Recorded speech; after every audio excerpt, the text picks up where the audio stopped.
Magandang araw mga kababayan, magandang gabi sa ating lahat, lalong-lalo na sa ating mga OFW. Ayan, breaking news, no? Mainit-init pa na balita ang mga kababayan, ha? Pagkatapos nakansila itong hearing para bukas mga kababayan, abay, biglang nagulantang tayo lahat, mga kababayan, ha? Na kung saan nalaman natin na ito palang si Garma, mga kababayan, nakasibat na ng Pilipinas. O mantakin nyo yun. Ano kaya ang tawag dyan? Nakasibat? Pinasibat?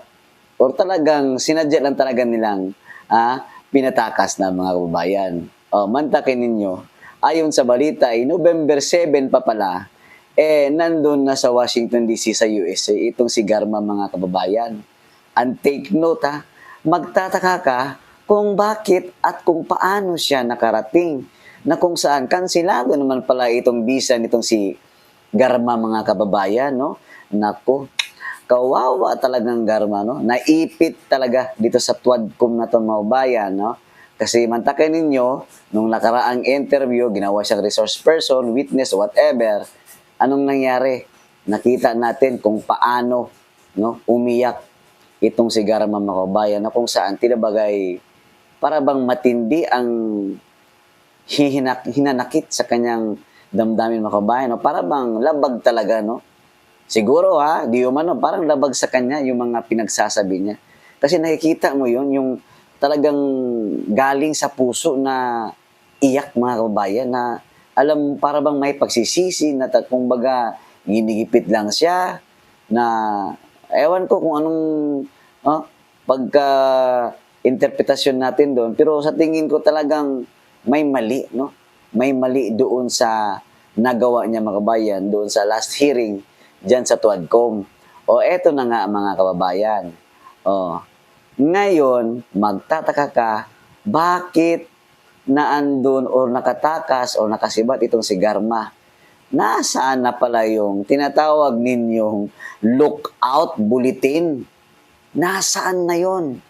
Bakit yung opisina ng Vice Presidente, mga staff niya, ang bilis nyo nakagawa ng lookout bulletin na kung saan, para bagay ang tingin nyo sa mga staff ng OBP, masasamang tao, kawatan, o whatever, ganyan, ganun na lang kayo makapag-implement or makagawa ng lookout bulletin para doon sa pito. O, pito ba yun? Pito yata yung mga tauhan ni OBP mga bayan na kung saan nagtatrabaho lang naman na marangal. Pero bakit itong si Garma parang si Alice Guo lang, no? Na pagkatapos may hearing tapos kunwari nakalabas o nakatakas tapos ngayon huli na naman daw. Doon ka magtataka mga bayan. Anong klaseng Tuadcom ito? Takot lang ba talaga sila? Kasi alam nila na pag talagay nandyan na si Tatay Digong, grabe talaga ang bangayan dyan. Dahil puro lang naman sila paninira sa mga Duterte. Tungkol dyan sa ICC, tungkol dyan sa War on Drugs, AGK, whatever ganyan. No, ayan na nga, talagang kawawa si Garma. Siya talaga yung naging talk of the town mga kababayan dahil dyan sa kanyang pag-alis sa bansang Pilipinas na kung saan na-booking. November 7 pa pala, nandun na sa USA mga kababayan. Eto na nga. Anong masasabi nyo dyan mga kababayan? Ano yung komento ninyo kung ito ba'y may katotohanan na nakatakas or isang palabas na lang? Malamang sabihin natin scripted na naman to. Sasabihin na naman nila na wala silang alam. Di ba? Ganun po, no? Ang kanilang ginagawa na yan. Tapos, ang sinasabi pa ng mga Quadcom committee na yan, talagang kailangan nilang i-cancel or i-cancela ang hearing bukas. Kasi daw, hindi pa tapos yung pag-i-interview nila doon sa kanilang mga iniimbitahan, no? Maging resource person nila, mga kabayan, no?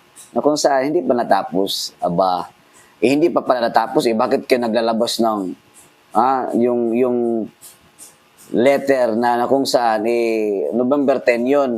Oh. Tapos bigla kayong kumambyo, kinansilan nyo na, alam nyo, paparating na si Tatay Digong,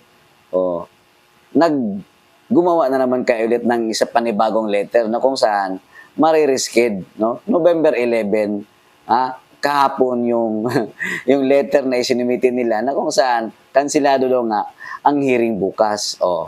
Anong sa inyo dyan, mga bayan? Ibig sabihin lamang naduwag na yata sila, no? Yung Quadcom naduwag na dahil hindi nga sila siguro preparado. Hindi, kulang pa ang script nila, mga kababayan. Mantakin nyo po yun na kayo dyan sa Quadcom, no, panay kayo hamon kay Tatay Digong na no, magpakita sa Tuwadcom. Ngayon na andyan na sa Manila, inaantay na lang, kayo naman itong umatras. Pero take note, mga kababayan, tuloy pa rin ang pagpunta ni Tatay Digong bukas. Hala kayo. Parang questionin yata itong nasa House of Representatives, itong nasa Congress, na kung saan, bakit nyo kinansila? Marami kasing factor, mga kababayan, kung bakit kailangan pumunta ni Tatay Digong bukas. Bakit? Unang-una, nasa Davao po si Tatay Digong. Hindi naman yan lilipad mula Davao papuntang Manila na siya lang mag-isa.